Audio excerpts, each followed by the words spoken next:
So actually, I wanted to kind of switch gears slightly, but of course, it kind of plays into it as well because property rights, as you mentioned, are something that they're trying to take away through Agenda 21. Now, while some of the militiamen in Oregon are taking part in stupid and discrediting publicity stunts like challenging people to sumo wrestling matches, their point is very sound at the same time. Now, it appears Lavoy Finicum was murdered by government thugs as others, including Mr. Bundy, was arrested.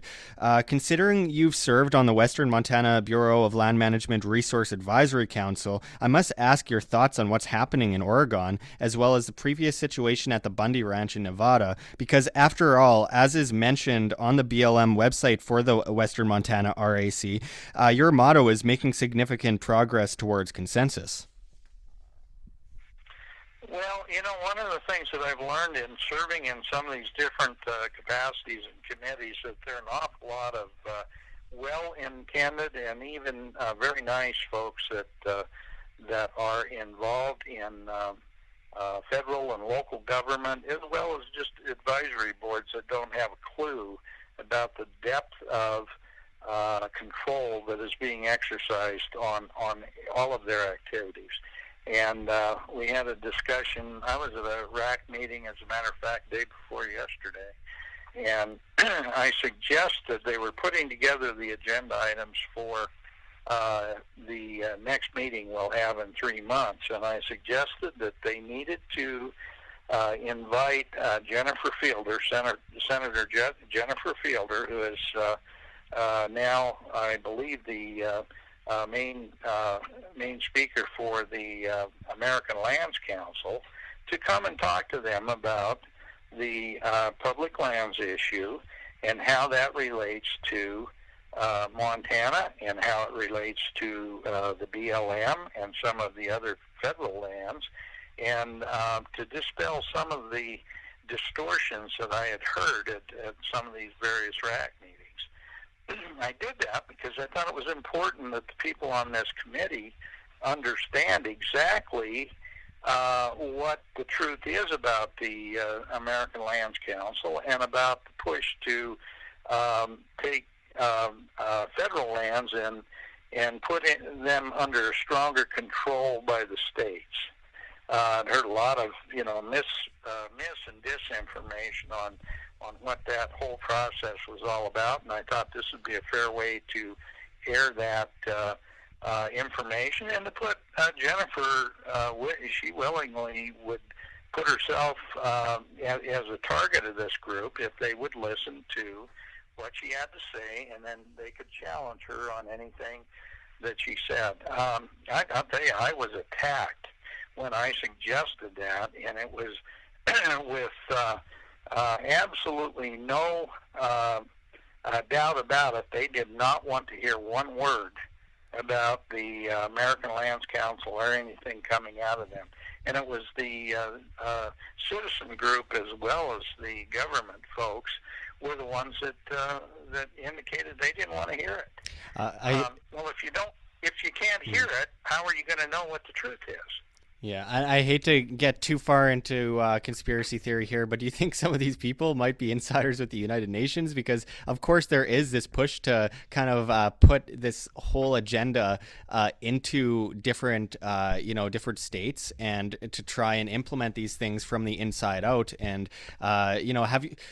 What do you think is a main reason behind, what's happening in Oregon? I mean, it's someone's property. It's a farmer's rancher land. I mean, some of these people have had this land for generations and generations, and the federal government comes along and they say, well, that land is ours now, and you don't have a choice. And then when they do exactly what revolutionaries do and pick up, their arms and defend their property, then they're called terrorists. Like, what do you think is actually going on right now in Oregon? And how do you think this is going to end up? Because obviously, right now there's people in prison for standing their ground and protecting their property. Well, I had the privilege of being on a radio program down in Fort Collins, Colorado, with Ammon Bundy not that long ago. Oh, great! And I can tell you that my experience with the Bundy family is that they're very law-abiding, very decent, genuine citizens who just feel that we are losing our private property rights, and they are willing to take the government to task on that regard. They're not violent people. They're not in the comments about the militias and so forth. Most of the people that are involved in any of these activities are extremely law-abiding citizens that just recognize the fact that we've got a rogue government that's been militarized, and they're pretty much out of control in certain ways. Now, I'm not saying that every government person is a bad person. Most of them are extremely good people. But we've re-educated our entire culture to think in terms of military occupation, and think in terms of personal safety in ways that police agencies, sheriff's office. I mean, right now in Madison County, in the county I live in, I've just read an article in the paper. The county courthouse is getting ready to go through a major security upgrade because they're concerned about security issues. Well, it's nonsense. We're a county of 8,000 people, and one of the most nonviolent areas in the world as far as worrying about terrorism or anything else. I would much rather take my chances on terrorists taking over and then dealing with it when we have to, than to destroy our entire culture and to turn ourselves into a military camp. And that's exactly what's happened since 9/11. The Patriot Act is the most misnamed no kidding federal act that ever happened. Yeah. And then followed by that is National Defense Authorization Act, these absurd provisions by the Department of Homeland Security to completely survey. And I mean, when I found out about what happened with the Bundy Ranch, first of all, I got butterflies when I saw the police stand down.